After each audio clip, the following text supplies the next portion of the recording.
साथियों, अभी हम सुपौल जिला के छातापुर प्रखंड अंतर्गत क्वार्टर चौक पर हैं और यहाँ रात में भीषण आग लगी है। एक दुकान पूरी तरह जल करके खाक हो गई। आइए हम इस दुकान को दिखाते हैं और आपको बताने का प्रयास करते हैं कि ये आग कैसे लगी और थोड़ी सी लापरवाही आपके जीवन को कहाँ। इधर से जा रहे थे जी, लगभग 12:30 के आसपास हम थोड़ा पीछे से ही देखे धुआं हो रहा था जी। तो मेरे साथ मेरे बड़े भैया थे, उनको बोला ये धुआं कहाँ से हो रहा है, बोला पता नहीं कहीं हो रहा होगा, मुझे लगता है कि आग लग गया कोई दुकान में। तो मैं बोला चलिए एक बार देखते हैं। फिर हम यहाँ चौक पे आए तो किसी को देखे नहीं, बस यहाँ से धुआं निकल रहा था जी। तो हमको लगा इधर रुदल चाचा का दुकान था तो हम सोचे उसमें लगा होगा। तो मैं उनको कॉल किया, फिर इधर प्रशासन को भी फ़ोन किया, उसके बाद फायर ब्रिगेड वाले को भी कॉल किया था। और जब तक ये सब यहाँ पे आते तब तक इसमें काफ़ी ज़्यादा आग बढ़ गई थी और शॉर्ट सर्किट से ही आग लगी।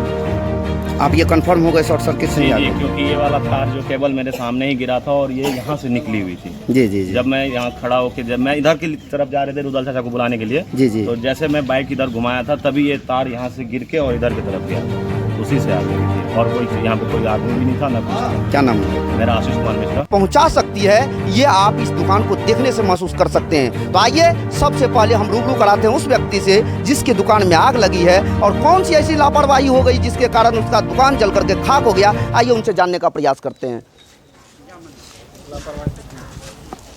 क्या नाम हुआ भाई साहब? मनीष कुमार। मनीष कुमार। कौन सी का दुकान था? कपड़ा का। कैसे क्या हुआ?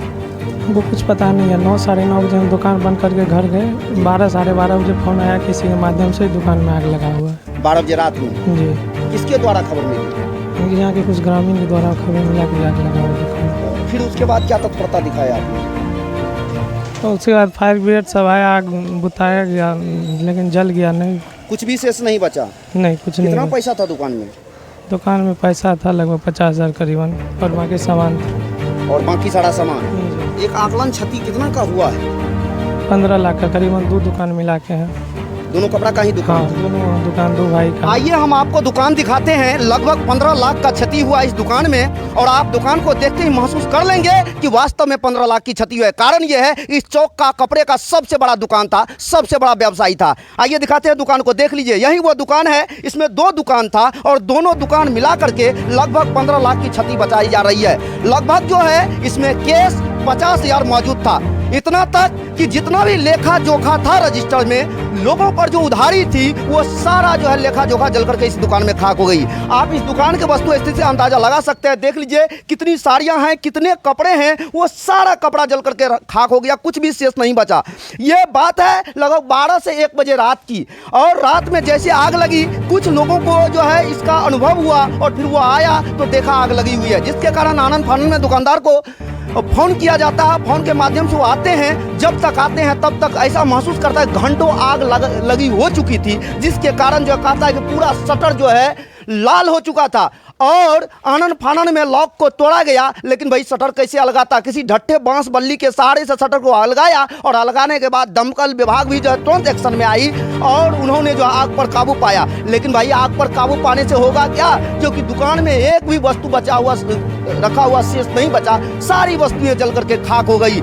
इस चौक पर सारे लोगों में मातम सा बना हुआ है। कोई भी दुकानदार बंधु आप देख सकते हैं, एक भी दुकानदार बंधु सुबह से अभी तक दुकान नहीं खोले हैं क्योंकि सबों के चेहरे पर मातम सा छाया हुआ है। ऐसा लगता है कि इस चौक पर कुछ हो सा गया है।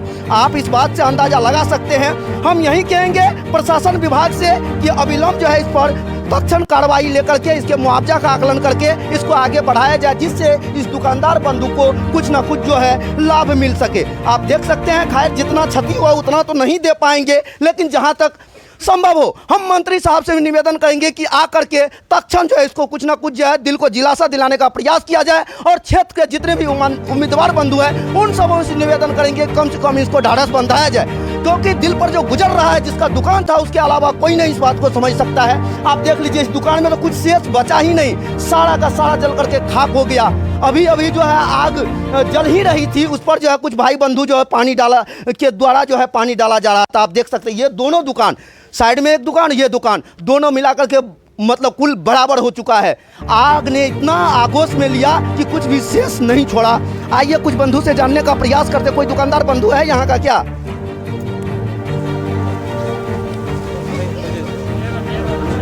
क्या भाई साहब, क्या आपको कब पता चला इस दुकान में आग लगी? हम लोग को 1:15 बजे पता चला। 1:15 बजे? जी। तो फिर क्या आपको कैसा महसूस हुआ जिस समय आग लगी, या फिर आपको सूचना मिला तो क्या आपके मन में आया? हम लोग तो शौक जताए और क्या आप सबको बुलाए फ़ोन करके। जी। अच्छा, जब आपको सूचना मिली कि चौक पर आग लग गई है तो क्या आपको नहीं लगा कि मेरी ही दुकान में आग लग गई? जी, ऐसा लगा हम लोग, इसलिए जल्दी में आए, भाग के ललित ग्राम मेरा घर हुआ। ललित ग्राम घर हुआ? जी। जैसे ही आपको पता चला ऐसा लगा कि मेरे ही दुकान में आग लग जी, गई? ऐसा ही लगा। आप दौड़े दौड़े यहाँ आए? जी। आप इस बात से अंदाजा लगा सकते हैं कि जिस भी दुकानदार भाई के बंधु के पास फोन पहुंचा उसको तुरंत सदमा पहुंच गया कि कहीं मेरे ही दुकान में तो आग नहीं लग गई, और आनंद फान में वो पहुंचा। रात का दृश्य आपको अगर मेरे पास वीडियो क्लिप होगा तो उस वीडियो क्लिप से दिखाने का प्रयास करेंगे कि रात का माहौल जो है लगभग 12 से 1 बजे का कैसा था, वो भी हम दिखाने का प्रयास करेंगे। और कोई है? आइए बगल वाले एक दुकानदार बंधु है, इनसे जानने का प्रयास करते हैं कि जब आपको आग की सूचना मिली आपको कैसा फील हुआ और इस आग पर क्या कहेंगे आप? हमें फ़ोन किया कि आप ही की दुकान में, हमको बोला कि चाचा जी आपकी दुकान में आग लग गया। हम जैसे सोए थे वैसे पेंट बनियान में यहाँ पहुँचे दौड़ के, जब तक यहाँ आए तब तक दोनों दुकान में आग लग चुकी थी। बस पानी वाले जो थे यहाँ पे खड़े थे वो लोग बोल रहे थे कि लाइन कटवाइए। हम लोगों का तो दिमाग ही नहीं काम कर रहा था किसके पास फ़ोन करें।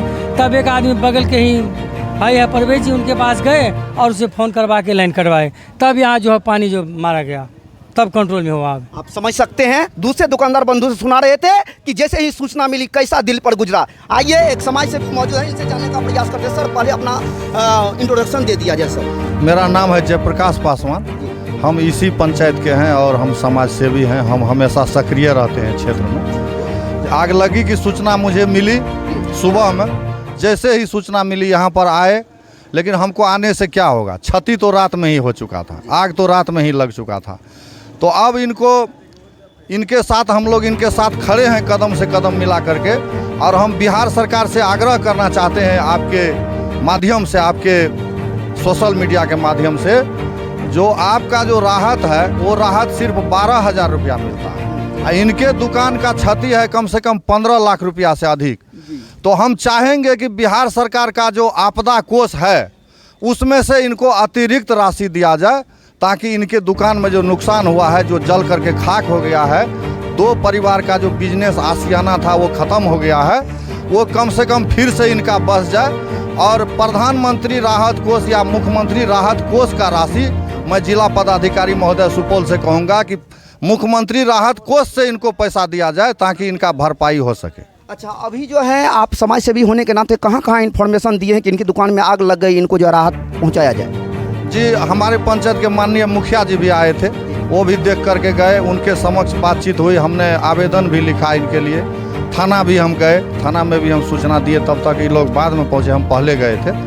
तो सब कुछ इनका हो रहा है, आगे का जो कार्यक्रम है, जैसे अंचल अधिकारी को सूचना दिया गया है, हम तो नहीं दिए हैं लेकिन कोई न कोई दिए हैं, तो सबको सूचना है और आगे का कार्रवाई भी हो रहा है। आपके एरिया के पीएचडी विभाग के मंत्री हैं माननीय नीरज कुमार बबलू, क्या उनको इन्फॉर्मेशन मिली है? जी, ये हम नहीं बता पाएंगे, जो इन्फॉर्मेशन देने वाले हैं वो हमको लगता है छातापुर का मामला है तो इन्फॉर्मेशन उनको होना चाहिए। वो उनके बहुत सारे लोग हैं हमारे पंचायत में भी, सूचना तो उनको हुआ ही होगा, और उनको अगर सूचना हुआ है तो कम से कम घटना स्थल पर आकर के पीड़ित परिवार से मिलना चाहिए, कम से कम उसको सांत्वना तो देना चाहिए कि आपके साथ बहुत बड़ा क्षति हुआ है, हम लोग आपके साथ हैं। आप समझ सकते हैं कि ये बहुत बड़ा मामला है। मामला ये है कि किसी परिवार जो शुरू से लेकर के और आधे से अधिक जीवन तक अपने परिवार को सींचने के लिए धन इकट्ठा करता है या फिर एक आशियाना बनाता है, और एक साथ वह पलक झपकते आशियाना जब बर्बाद हो जाए तो उसके दिल पर क्या गुजरेगा, आप इस बात से अंदाजा लगा सकते हैं। अतः हम यही कहेंगे दोबारा इस क्षेत्र के माननीय विधायक उम्मीदवार से और खास में पीएचडी मंत्री अर्थात नीरज कुमार बबलू जी से कि आप अविलंब आकर के इस परिवार को सांत्वना दे, और जहां तक आपसे हो सकता है इस परिवार को जो है प्रोत्साहन राशि दे, जिससे इसका मन जो है अस्थिर हो, शांत हो, नहीं तो इसके दिल पर क्या बीत रहा है ये किसी से अंदाजा नहीं लगाया जा सकता है। थैंक यू दोस्तों, मिलते हैं पुनः नेक्स्ट एपिसोड में, तब तक के लिए लेते हैं विदा। जय हिंद, जय भारत, वंदे मातरम।